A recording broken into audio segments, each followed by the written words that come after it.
मी किशोर उगले, MTDC Bhandardara इथे manager आहे.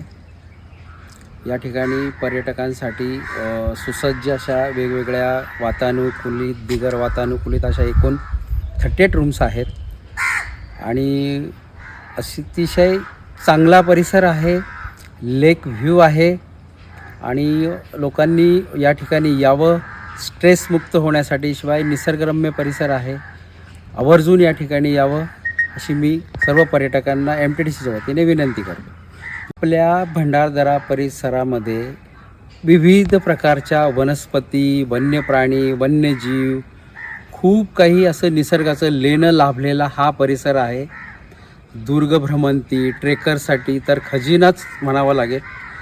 तर त्या निसर्गाचं संवर्धन आणि जतन कसं करावं, त्यातल्या प्राण्यांबद्दल असलेली माहिती, त्याबद्दल असलेले गैरसमज याबाबत माननीय अनंत वाळे सर यांनी अतिशय अप्रतिम अशी माहिती आम्हाला दिली, आमच्या स्टाफला दिली.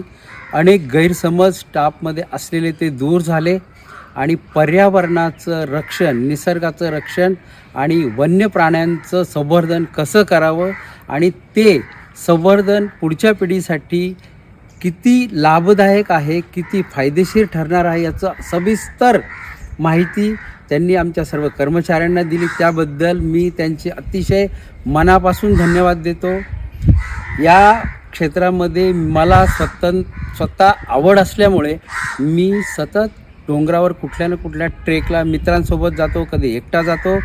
पण डोंगरावर फिरताना, किल्ल्यांवर फिरताना एकच गोष्ट दिसते की प्लॅस्टिकचं प्रमाण खूप वाढलेलं आहे. माझ्या परीने मी जेवढं शक्य होईल तेवढं मी उचलण्याचा किंवा माझ्या मित्रांना घेऊन आम्ही हे राबवतच असतो.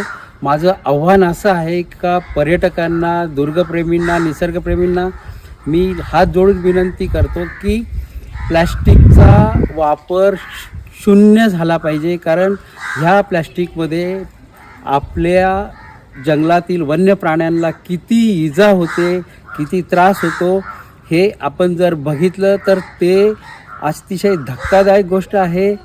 ते प्लॅस्टिक पाण्यात जातं, ते पाणीसुद्धा आपण पितो, ते खूपच त्रासदायक आहे. सर्वांना विनंती मी अशी करतो की आपण जरूर फिरा, स्ट्रेसमुक्त व्हा, पण आपण जिथं फिरायला जातो तिथं कुठल्याही प्रकारचा प्लॅस्टिक कचरा करू नका.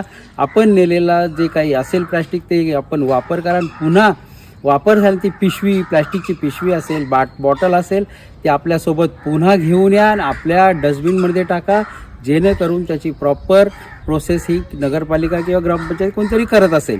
फक्त कळकळीची विनंती आहे की निसर्ग जपा, निसर्गाचं संवर्धन करा. हे आपल्या सर्वांसाठी फायदेशीर आहे, आपल्या पुढच्या पिढीसाठी पण खूपच उपयोगी आहे. ही माझी सर्वांना विनंती. धन्यवाद.